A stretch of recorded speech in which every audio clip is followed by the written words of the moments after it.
You know what I want? I want to talk to Sam.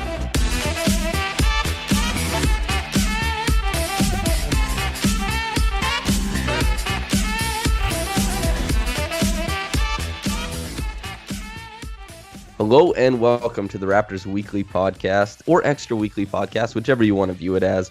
I'm your host, Samson Folk. Joining me, a very special guest, Sean Woodley of, let me undo the scroll like Bugs Bunny Looney Tunes style and read off all of this stuff.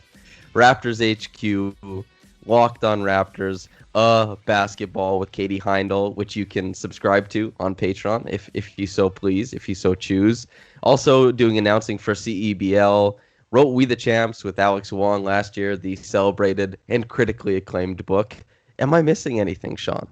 I think you got it all. It's it's a lot of part-time jobs that almost make a living. Let's let's put it like that. I think that might be the most accurate way to describe what all of us are trying to do here in this field. We're trying to do a bunch of things and put them together and see what we can make out of it, but now we're sitting here. But to get back to your writing, which, as you said beforehand, there hasn't been that much of lately, you use the term squelching in your writing sometimes. And there's a couple definitions, including the one you used, which is to forcefully silence or suppress. Mm-hmm. But did you know the first definition of squelch is make a soft sucking sound, such as that made by walking heavily through mud? I did not know that, but that I suppose could apply. I definitely used it in my recap of yesterday's game, and I suppose that could apply to the way the Raptors waded through the first 3.5 quarters of that game, right? I mean, I guess I didn't use it in the proper context, but there was a double meaning to that, unintentionally, but thank you for making me feel smarter about my word choice. Well, it definitely makes sense at the end, because they did squelch the Nets. However, I thought when I was reading it, I was like, squelch is such a funny word. And when I looked it up to see initially make a soft sucking sound as the lead in, I was like, wow, that is something else. I'm trying to think of it like audibly. What does it sound like? Like a is that? I'm sorry, yeah. I just did that in the microphone. That's horrible. But yeah, that's a good way to turn off all of your listeners right away. I think you captured it. Yes, that was probably the essence of a squelch or squelching 100%. But when we did your podcast, the two-parter, we had to scale our fear, both for other teams and for the Raptors themselves. Mm-hmm. Finding a counterpart from the Raptors' past to fit snugly beside a future prediction. After starting out 2-0 in this series, where does your confidence sit with the Raptors? And you can scale that with anything you like. Words, synonyms of squelch, whatever you want to do. Yeah, I like the openness to the concept of the question that I did not offer you on my podcast. So thank you for that. You squelched me, Sean. You forcefully suppressed me. So are we talking confidence within the context of this series or the playoffs at large? Because I think it's probably two different things, right? Well, let's do both. Okay, so within this series, like, there's just like a lot of bravado right now, if I'm looking for a word. Like, it's just, there's no way they're losing this series. They can squelch through 3.5 quarters of a game and still win pretty comfortably at the end. Their defense, like, very clearly, whenever they want it to work really well, becomes like one of the best crunch time weapons in the entire NBA. There's just a lot of bravado right now, I think, from Raptors fans, from the Raptors themselves. I think they know that they're not really in any trouble in this series, and it's also kind of like a weird discomfort in a way, because this has never happened in a Raptors series ever. Even the Magic series last year was, wrought by that first, like, you bring it in with that loss to the Magic in game 1, and it's like, oh, okay, here we go again. This is going to be a nightmare. Obviously, it didn't end up being a nightmare by the end, and they win it in 5 pretty comfortably, but there was that stress that is always kind of part and parcel with the Raptors in the playoffs, and you don't have that right now. And I'm having a hard time, like, honestly feeling like it's the playoffs just yet. It's very new and strange, and I guess this is just how, like, fans of extremely good teams feel all the time. And I'm sure I'll get used to it and it'll become nice, but right now it's like a weirdly jarring thing to see the Raptors just so easily outclass their opponent in a first round series. Where is the turmoil? Where is the controversial reffing takes? Where is all of that, right? Where's Because Kyle without that, Lowry laying a stinker? yes, part and parcel of the Raptors playoff experience, but today, or even just this whole week, not present. But actually, you brought up the game one last year against the Magic. The DJ Augustine steals the Sun, has this incredible 25-point game, hits the game-winning three-pointer. That was unbelievably, not truly, but in some sense, the precursor for a Raptors championship. Tell me why, Sean, is that not the case for the Bucks or the Lakers? But if you do believe it is the precursor, then by all means, double down. But what do you think about that? Oh no, I'm glad to talk about the Frauds Angeles Lakers and the Milfraud Bucks here on the podcast. I'm good to lean into that. No, with the Bucks, like I think there's a real distinct difference in how the Bucks played in their game one loss to the Magic and how the Raptors played in their loss to the Magic last year. Like I thought the Raptors played fine in that game one. The Magic just had like this out of body experience, and maybe they also had that against the Bucks in game one, where Vooch scores 35 and hits 5 threes, and it's like, oh yeah, they're never going to replicate this. But the Bucks had Giannis go 31-17-7 or 31-11-7, whatever it was, and everyone else just kind of laid an egg. And if there's going to be a formula for how the Bucks fall apart in the postseason, it's exactly that, because you're never going to get a really bad Giannis game, even if he's defended well by a guy like Kawhi or something like that. Like he'll still make things happen, and he's a transcendent defensive player. But you're always liable to have a Chris Middleton going 4 of 12, or Eric Bledsoe doing Eric Bledsoe playoff things, or Brooke Lopez becoming kind of a pumpkin. Like that could happen. And so, like the Raptors last year, them losing, I mean, it was so out of character for like Kawhi Leonard and Marc Gasol, two former defensive players of the year, to have their signals crossed on a final play. Whereas I think the Bucks, having everyone but Giannis kind of let the team down, and Mike Budenholzer standing so staunchly in his opposition to playing Giannis more than 35 minutes, like that stuff is just kind of symptomatic of what goes wrong when the Bucks lose, and what could potentially derail them 4 times out of 7 in a series. And so I think it's a little bit more alarming than last year's Raptors loss was, for sure. Do I still think they're going to win the series? Probably in 5 games. Yeah, unfortunately, but I think the things that went wrong for Milwaukee in game one are very, very repeatable against better teams as well, where it won't take an out-of-body experience for the Heat or the Celtics or the Raptors to beat them if the things that usually make the Bucks great in the regular season aren't going so well in a playoff game. Does that make sense? Yeah, that makes a lot of sense. And maybe an opportunity, since you brought up Mike Budenholzer and his lack of changeability, we can jump to another point, which is Jacques Vaughn, who changed everything after one game, completely swapped out the defensive scheme that they were running, hardly any drop defense, and they just went straight for Jared Allen, roaming above the break, switching a lot of the time, and if not switching, then hedging.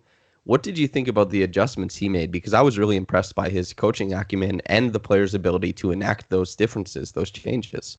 Yeah, I think the switching, like, that's a thing that when Allen's not on the floor, they can really just kind of do easily because everyone is small. And it's not like you're giving up much in terms of, poor matchups if you are switching everything in that situation. And I think the reason I was surprised to see it early on from the Nets is that, like, Jared Allen's not someone who really looks to me like a guy who can switch out and really sort of hang away from the rim. And I mean, the Raptors kind of bludgeoned them at the rim when Allen, wasn't quite up to speed, a few instances here and there. But I thought for the most part, he did a really good job of keeping in front of Van Vliet and Lowry. And also the fact that whoever was switching on to Gasol seemed very, very unworried about Gasol, kind of allowed them, all right, here, let's go give Allen some help and kind of just send a couple of guys towards the driver in a lot of cases, just because Gasol was just very out of sorts in that game. And I think they were totally fine yielding threes to him or, long range twos to him, as opposed to letting Fred VanVleet and Kyle Lowry just walk to the basket. So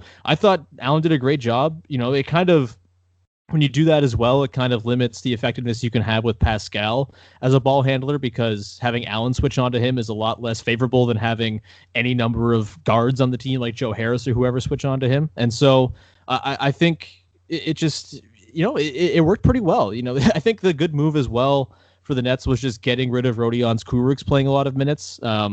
Bad person, bad basketball player, and I'm glad that he kind of showed his ass as a bad player in the games in 1 and 2 in the series.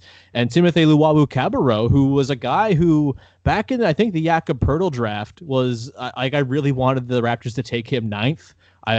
Mostly because he played for Megalex, which is like the coolest team in Europe. But like obviously things haven't worked out super well for him throughout his career with Philly and OKC and all that. But I'm glad to see him kind of finding a place where he can just kind of cook. And he was really good in that starting role at the 4. And so, yeah, Jacques Vaughn deserves a ton of credit. I think it was Josh Howe who pointed out yesterday that it really, really sucks that he's probably not going to get that job because he's earned it.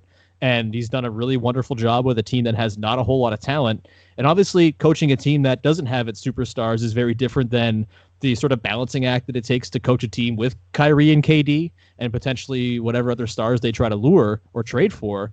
But I think Vaughn has done enough, and like he showed it in that game too, that he should have that job. He should be the leader in the clubhouse for it, and it's going to be a real bummer when he probably doesn't get it and it goes to like Jason Kidd or some very unqualified but famous person like that. Yeah, well, twin powers activate. I also really liked Luwawu-Cabarrot in 2016. I think he went 25th. Obviously, Poeltl went 9th. So we're symbiotic. We're in synergy in that way.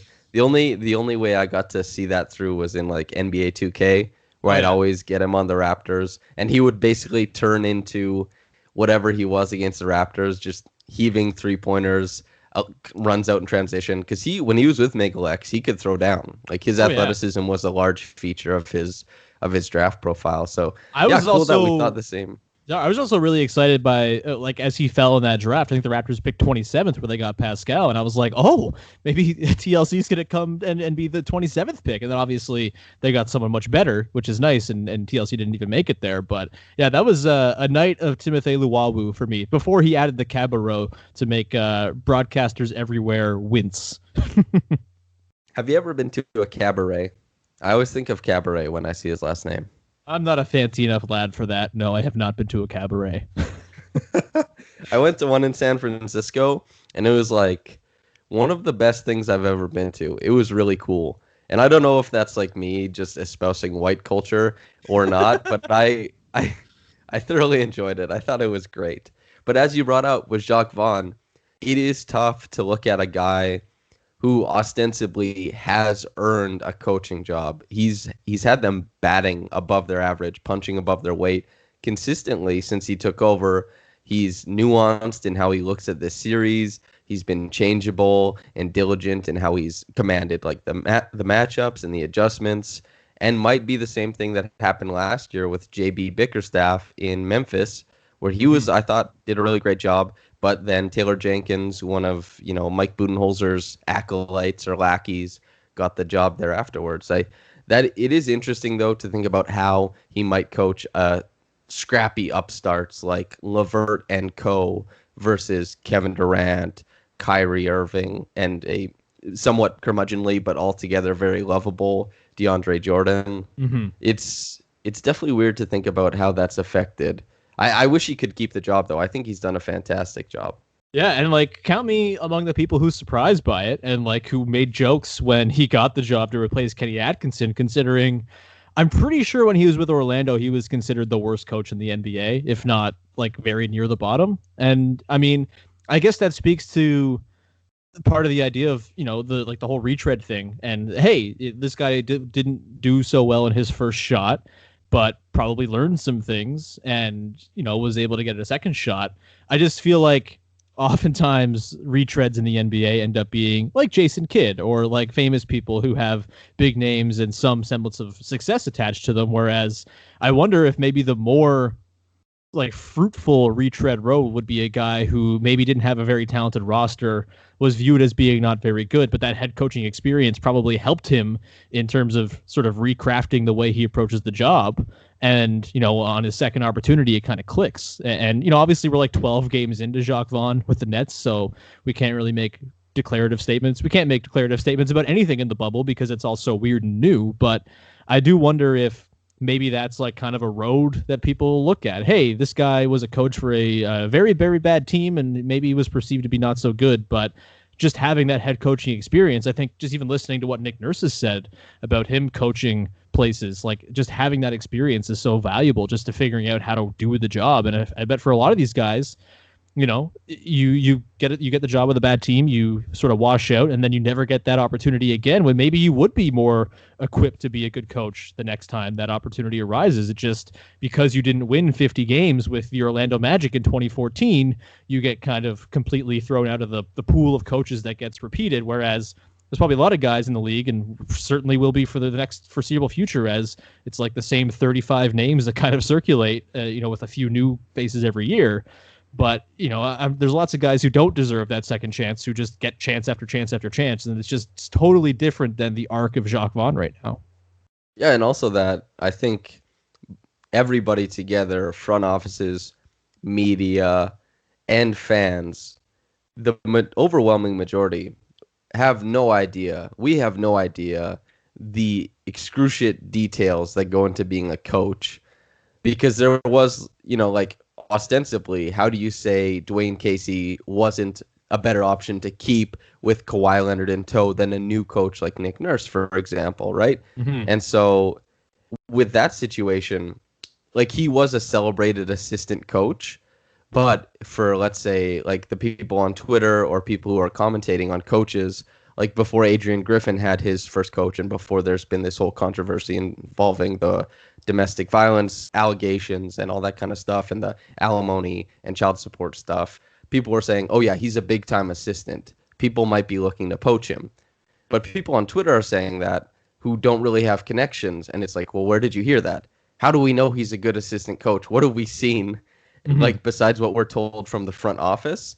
And even when people are head coaches, separating the performance from the coach, or even viewing them as two separate entities, how do you do that tangibly? It just seems like it's such a tough job to actually cover, to actually analytically look at and say, okay, these guys are good. Obviously, with Nick Nurse, it's been super easy to commentate on it and say, okay, he's doing things other coaches aren't, and the Raptors kick ass. They whip ass, as it were. a Sean Woodley colloquialism, as it were. But a lot of coaches, for example, you talking about Jacques Vaughn, like with the Orlando Magic, how the hell were we to know? Like, it was just an uninspiring Magic team. Whoever's coaching the Hornets right now, like Alvin Gentry was hailed as a genius, an offensive genius, but he couldn't get things to go in New Orleans with Anthony Davis or Zion, and now he's out on his ass too. So it's like, how do we actually view this? Because when they're assistant coaches and we say they're geniuses, and then they become head coaches and we say they're bad, and then it's only when it translates that we say, oh yeah, we were totally right about this guy, which obviously we get to do with Nick Nurse now, but very few people get that opportunity. It's so convoluted.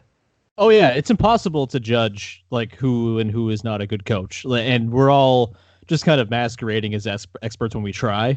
And I think it's important to acknowledge that and just like understand what you don't know, which is pretty much everything when it comes to coaching. I think really the only thing that I think I actually believe when it comes to like philosophy behind coaches is I'm really starting to buy into it doesn't matter where, as long as you have head coach experience, like you're going to be better equipped for the job than someone who is like a lifetime assistant or something like that, just because you do have to manage personalities and you do have to think about politics within the team in a way that an assistant never does. And like, I'm thinking about this from, the Nick Nurse thing where, he coached in England and the G League and all this stuff. And like, yes, he's not managing superstar, half billionaires, but there is a sort of balancing act that goes into any head coaching job, regardless of the level. And so like the kind of guys that I kind of get fascinated by as like up and coming coaches now are the people who kind of, are a head coach in the G League or something like that. There's a guy right now on the Raptors, two guys on the Raptors staff right now, Ryan Schmidt and Charles Kissy, who work with Raptors 905, who just got head coaching jobs to bring the CEBL into this. They were head coaches for the CEBL in Guelph and Hamilton. And like just talking to them about how it's so different being a head coach and all the different things that you don't consider when you're an assistant and you're responsible for development or for the defense or whatever it is. Those things are so valuable to being able to be a head coach. And I think we saw with Nick Nurse last year, like, oh, hey, this guy has a lifetime of not really being sure what his lineup is going to look like every day, of managing people, as a head coach and trying to figure out egos and stuff like that. And he was kind of perfectly suited, it seems, to taking over a team that had the circumstances around it that Raptors team did. Whereas, you give it to some sexy assistant like Ime Udoka or something like that, someone who was also in that conversation. And there's no saying how they're going to handle those person-to-person interactions because they've never had to do it in the way that a Nick Nurse or someone who has had a lot of head coach experience, regardless of the level, they've had to have, because it's part of the daily job that it's just not for an assistant. Big shout out, Raptors Republic alumni Victor Rosso. Hell yeah. Who coaches, CVL, but also Jama Malalela. So yeah, totally. Guys who are coaching head coach jobs, I think that's a cool thing that the Raptors have done too, as far as their organization is. Like you said, if people are like you looking at head coaching as more of a merit than assistant coaching because of all the intangibles and tangibles that come with it, way harder to be a chemist, a psychological chemist, let's say, for the team in that space than it is as an assistant coach. So I guess providing opportunities for their guys in that way too, which is maybe the sign of most good organizations, is upward momentum for people who join in. And I feel like that's a good place to leave the coach talk. But yeah, that was a little bit unplanned, but good. Yes, unplanned. The Brooklyn Nets and Raptors are playing, I hear, but we're not going to talk about that, actually, Sean. What we're going to talk about is, has your time in Nova Scotia added any perspective to your life? A new way to do a small thing, a new way to do a big thing. Has it changed you in any way? Interesting. Yeah. Well, as we speak right now, I'm looking outside the window, and there is a deer about 10 feet outside the window, so that's cool. It's put me in touch with nature, I suppose. Yeah, I mean, nothing. So for background, I come to Nova Scotia pretty much every summer. My fiance's parents, very luckily, have a cottage out here that we just kind of drive and escape to whenever we have the chance, which is lovely. And this has been an interesting one because I've been in isolation for 14 days because of the Atlantic bubble.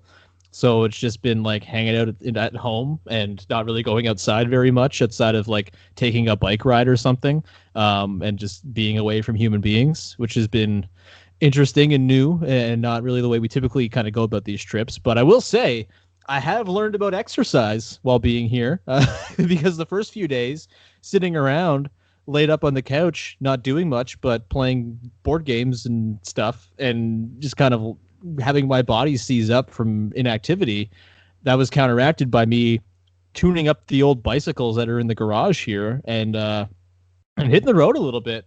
And I feel wonderful. Apparently, if you exercise, you feel good, which I was not much of a practicer of in life at home during quarantine in particular. And, kind of for a very long time since I started working at home and being inside all the time. And so I've kind of gotten back in touch with exercise. So I'm not sure if that answers your question, but that has been the biggest change. I'm already planning on buying a bike when I get home and becoming a cycle boy, which is something I never envisioned doing because it required work. But as it turns out, having your body move and your muscles have to do work and your blood pump through your body at an accelerated rate makes you feel so much better. And that's what I'll be taking with me home for sure.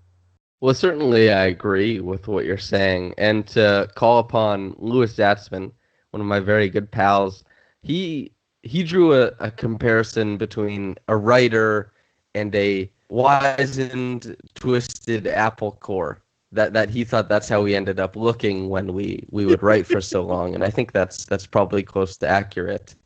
And wonderfully and deliciously descriptive, of course. But I'm same as you.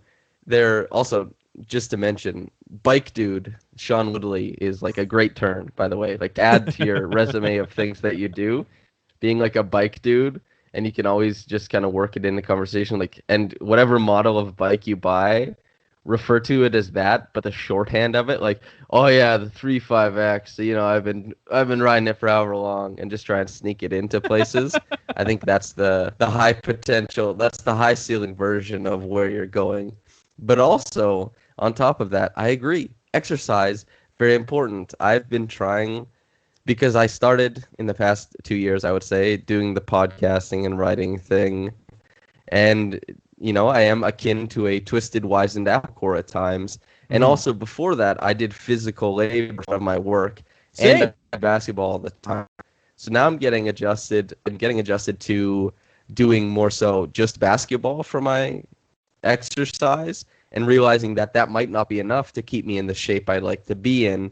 So having to go and do like isolated exercise, like workouts, which I hate. God, I hate working out. It's so boring to me. It's just like I want to do something that's like there's stimuli, like there's a bounce back, like some sort of activity. If I have to just go to like isolate and work out body parts, I get so bored so fast. So I empathize and I recognize. I'm very proud of what you're doing, Sean, because it's me hopefully in a couple weeks. Yeah, it's I would also say another nice part of being out here, in addition to the exercising, which again is just kind of life-changing after, like you, I went from doing manual labor and walking around for like 6 hours a day for my like previous day job to spending the last year just confined to the couch basically every single day for 6 to 8 hours. So that's been nice. But the other thing too is coming out here at this like weird time where there's sports going on at a time where there's usually not sports going on, and this is usually like vacation time, and I don't have to think about basketball for like a month at a time. Having basketball where I'm also not working has been kind of a revelation, because so often basketball is work. And it's nice to, have like wonderful people like Katie and Vivek who can fill in for me on my own podcast while I watch a game and drink 2 Moscow Mules during it, and don't have to worry about, I have to do a podcast after this game. I have to write a recap. I know I wrote the recap on Wednesday, but like it's for the most part, I'm just kind of watching these games as a leisure activity, which is kind of what got me into it to begin with. And it's kind of nice to not have to take notes or even like feel like I have to be tweeting during a game. I can just watch the Mavericks and the Clippers and put my phone away and only jump out to make one playoff P joke. And that's all I feel like I need to be online for. It's been that has been, I think, outside of the, my heart not feeling like it's going to explode on account of cholesterol for the first time in a year. That's been, I think, my favorite part, is just getting to watch basketball kind of stress-free and like it's the fun hobby that it used to be for me before work took over. Yeah, you do a reaction podcast, and that's where you and I were definitely similar in that way. That adds a lot of work to every single game. And people appreciate the reaction podcasts, I think, the appropriate amount. I'm glad people like them so much. I'm sure you're the same way.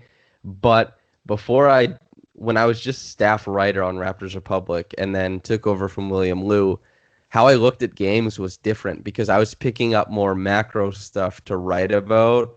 And like every once in a while, I'd pick something up micro. But now every game, I feel like, has this microscope on it for me. And I'm just trying to analyze it the best way possible and be as charismatic as possible. And that's 82 times plus the postseason. It's so much work to take on. And it definitely does completely revolutionize how you view basketball, because basketball, like you said, is work. And even more so when after every game, you have to saddle up and break it down, for me, immediately after. And humble brag, but like I'm the fastest gunslinger. I'm the fastest podcast gunslinger in the West. Oh, unquestionably. But my God, it's so much work, man. And yeah, it does completely change how you view basketball. So I totally get why you're so happy to just, oh wow, this game, I can just watch it and then wipe my hands of it. Are you kidding me? It's fantastic. This is not to say that I don't love what I do either, right? Like I absolutely love doing podcasts about games. It kicks ass, but it is kind of nice, especially when it's the playoffs, where it's like a time you want to kind of just be a fan and kind of like grip the edge of the seat a little bit. It's a nice, it's vacation. Like I don't want this to be what it is forever, because there's a reason I got into wanting to cover basketball and talk about it every day. It's because I enjoy it, but it is kind of a different perspective on watching the games, where it's like, oh yeah, not everything I need to be doing right now is like, I can look at my phone and miss a couple possessions and not feel like I'm doing a disservice to the listener. It's kind of a liberating feeling. But again, I'm looking forward eventually to it coming back. And I picked a great time, because like the Nets series, as much as they're plucky and fun, I guess, if you like that kind of thing, it's not one that I was like stoked to dive into the nitty gritty of the matchups or anything. I'm pretty sure I wrote a tweet that was like, the Raptors have good players, the Nets do not. And that I felt was like a sufficient preview of the series. Whereas when you get later into it, when I'm back kind of in the regular swing of things, I'm so looking forward to breaking down a Celtics matchup or a Bucks matchup or whatever it is. It's just, everyone needs a vacation once in a while. As we sit here, basketball writers, basketball podcasters, that I think everybody complains about their work, no matter what it is. I certainly don't mean to come off as like a whiny kid or whatever, but definitely the same as you. I appreciate so much what I do. And yes, like it is writing or talking about basketball. Like that's my work. So it's very good. I'm very happy I chose this and I'm pursuing this as a career, definitely to back up what you're saying. But you did bring up the series once again. And you said good players versus bad players, plucky upstart, if you like that type of thing. Well, I do understand that. I'm going to throw us back into it because I have one player who I have a great amount of love for. He made the top 40 in my top 100 players list, the over 25,000 words top 100 players list. It was mammoth, and Caris LeVert sits in the top 40. And because he's this player that I'm seeing in this series, I've been a staunch LeVert supporter for a long time now. What was your idea of him before the series, and what is it now? Has it changed? A little bit. So, I mean, I kind of often will kind of bristle at people who NBA internet tell me I must think is good. I don't know what it is. Maybe just like a contrarian, like sports. Sean, I say so. But this applies like more often to players who aren't actually that good. Like KJ McDaniels was one of them. I think David Nwaba is like the current guy right now where it's like, I don't know, if he was actually good, he might play for a good team once in his life. I don't know. Sorry to disparage. I know he's injured right now and not playing, but still, that's kind of one of those guys where it's just like, okay, we get it. You watch basketball deeply and appreciate a good defensive rotation. That does not a good player make. LeVert's obviously a little bit different. He's a little bit more accomplished for sure. I still have like my skepticism about him a little bit, just because I'm not sure what he is in the construct of a team that is actually good and has high aspirations. I think I made this comparison, and maybe it's not totally fair because he's been a bit of a better 3-point shooter, but he has not been that with sort of the peak ball handling duty that he's had recently.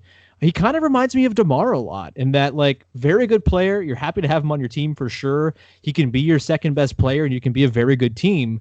But I do wonder if his inability to be a great off-ball player is going to cut into his effectiveness. And, if he is on the ball, what's your limit as a team, right? Like if he ends up in like a trade for like Bradley Beal or something, like what's the most the Wizards can hope to be with Caris LeVert as their lead option? And I keep forgetting that John Wall plays for the Wizards, so apologize to John Wall here. But I think, it doesn't have to be the Wizards. It could be any team.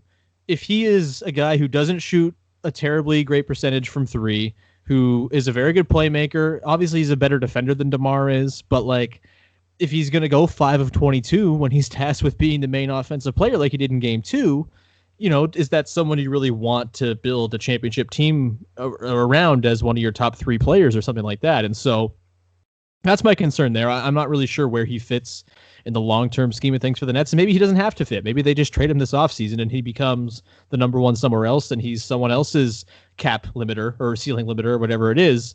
But yeah, he's obviously very good. He's a great passer. I didn't realize he was as good a passer as he is, and he keeps finding TLC on that back cut every single time down the floor that they run it. It just looks beautiful, and he's got that really sort of quick release to his passes that I love.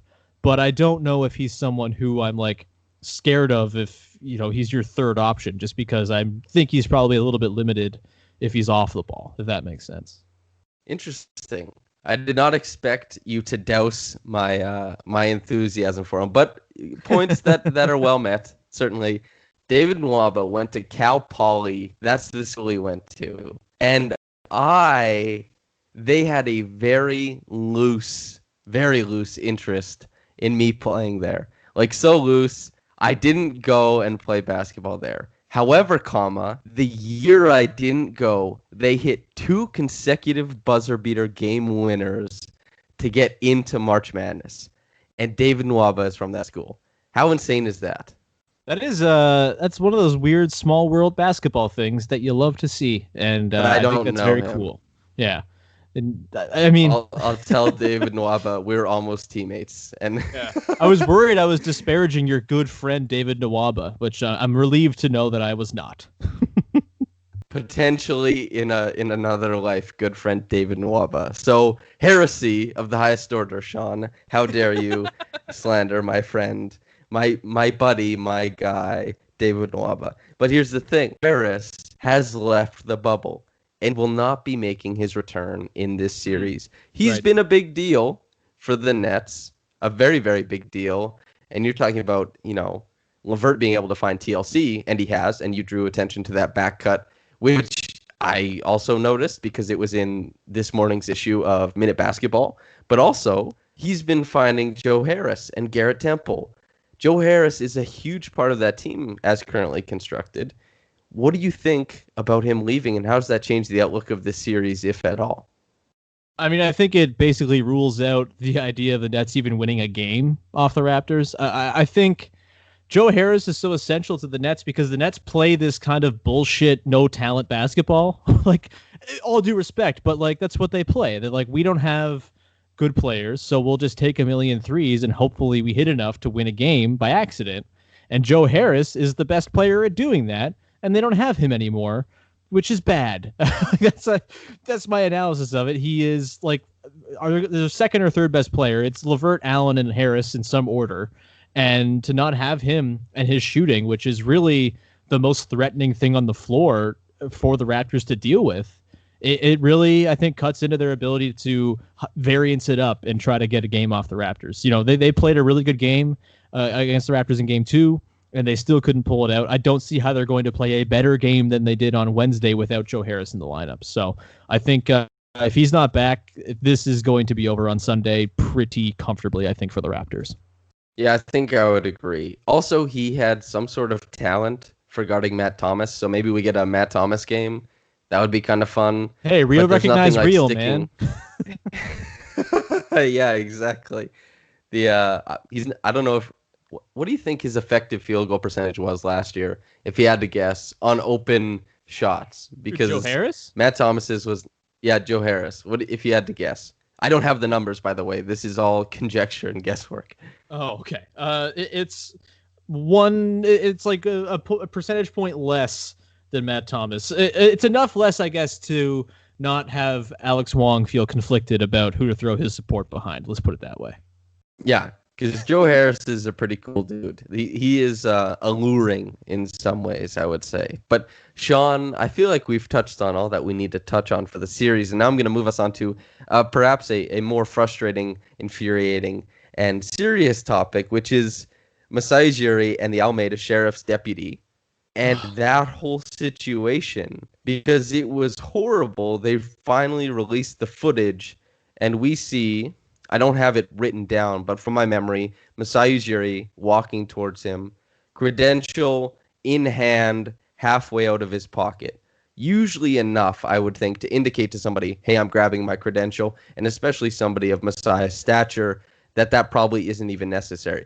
Combine that, the fact that Masai couldn't get on the floor, with the fact that that very stadium, the kid who printed out fake courtside seats and went to over 20 courtside Warriors games that year because he was white, and they never asked him to show. They never scanned his pass. That very stadium wouldn't let Masai Ujiri on the floor, and it led to an altercation where the cop pushed him twice, extremely aggressively, before Masai claimed, hey, I'm the president of the Raptors, what are you doing? Pushed him back. A scrum of sorts ensues. Kyle Lowry comes over. Masai Ujiri finds another way onto the court. We finally see that happen. What are your thoughts on that, man? It fucking sucks.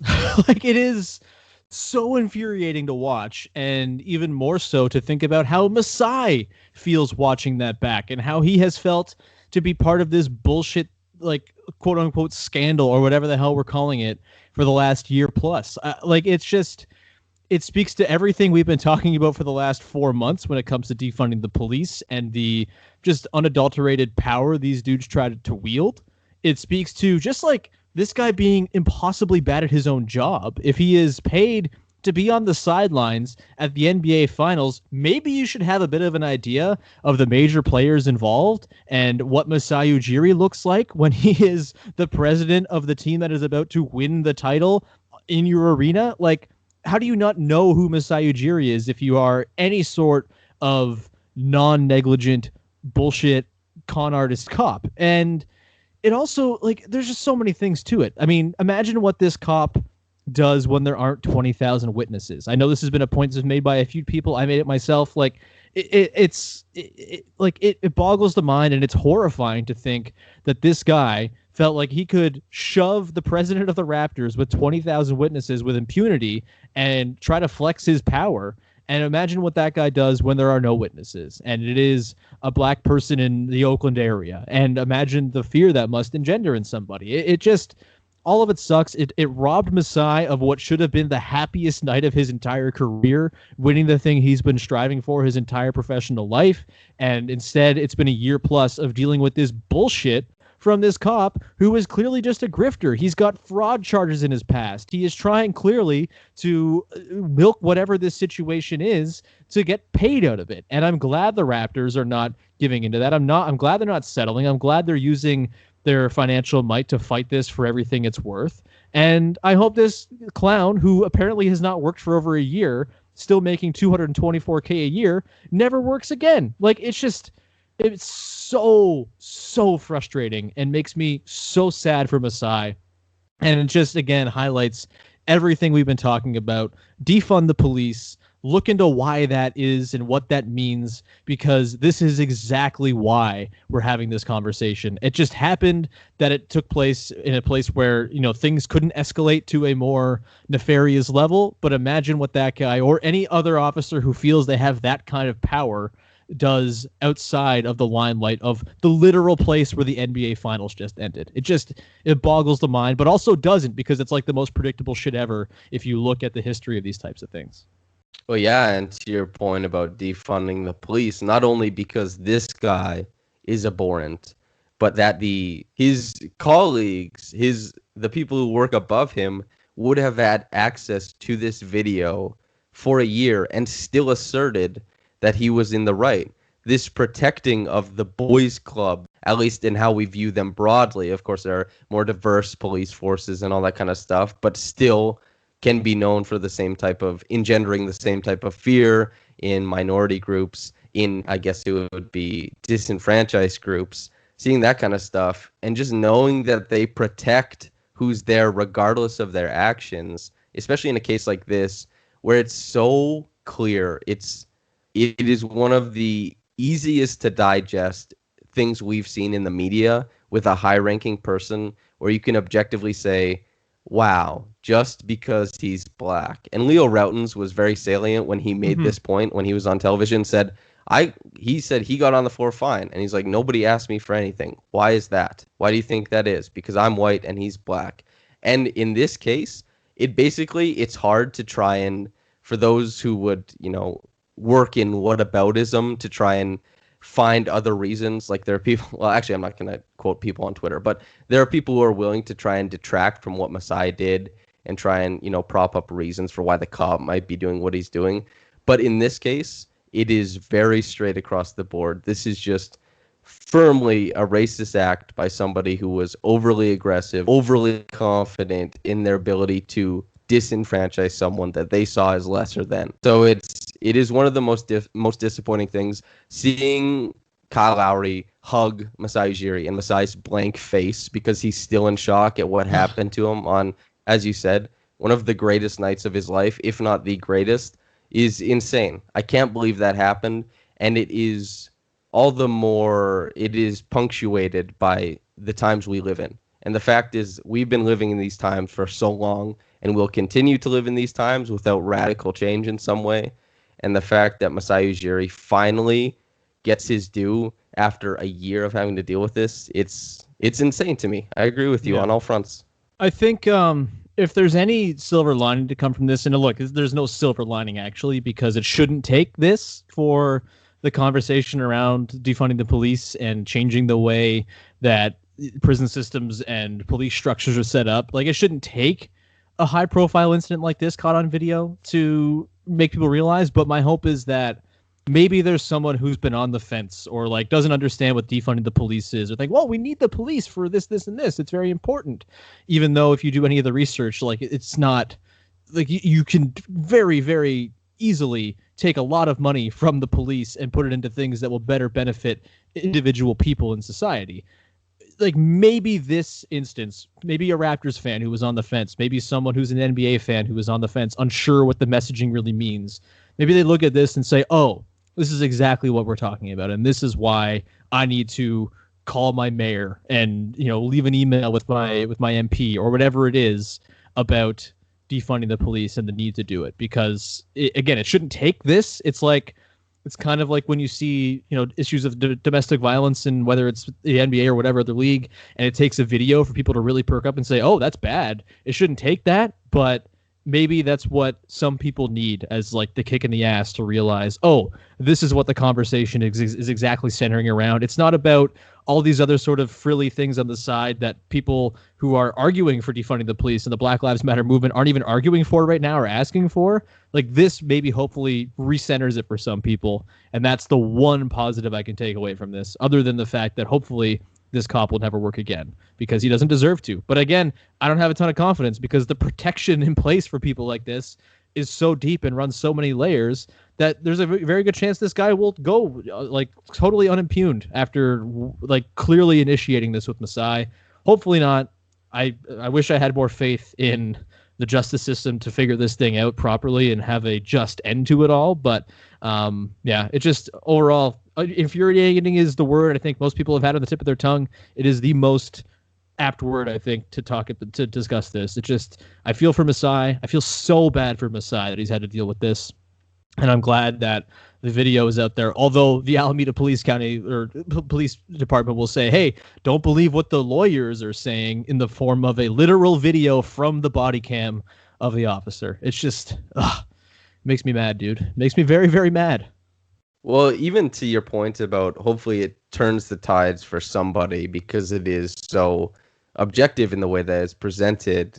Like you said, that the video speaks for itself. It doesn't need much of anything as far as context. But you see, well, Thomas Ketko wrote a piece for Raptors Republic a couple days ago, and it's called "Cheering for the Raptors These Playoffs Means Not Forgetting to Say Their Names." And it was kind of bundled around the social justice movement, the civil rights movement, that the era we're in currently, and what that means. And the response to it in the comment section, for example, was very, very toxic, I would say. A lot of people saying, keep politics out of sports, all this kind of stuff. But you would see similar people a couple days later saying, oh my God, I can't believe they did Masai like this once that surfaced. So maybe they just needed a figure to empathize with. And ideally, it wouldn't need that. You don't need to see somebody and say, okay, now it makes sense to me. But if that is the case, that seeing somebody that you look up to who is by all means a great person treated so badly by the very things that are relevant in what is being protested, if that helps change the tide for you, then good. And hopefully more work is on the way, because we're all a work in progress. And especially this type of stuff, you need to keep learning. Totally. In most cases, you need to read. Like, I know it's not easy to hear, but like, pick up a book about this kind of stuff, because it's intimate in the way that it grabs you. It's intimate in the way that it tells you about it, or an audiobook if you don't like reading. It's important to be aware of the things that are going on in these times. And that's hopefully Masai's incident, if they're, like you said, there's a silver lining, but if you're trying to pry one with all of your might, that would be it, I think. Yeah, I mean, it's kind of like the pandemic, right? Where you'll have people who it's like, oh, it doesn't affect me, so I don't really care about it or whatever. And then it takes someone that they know getting sick, and they're like, oh, shit, this is real now.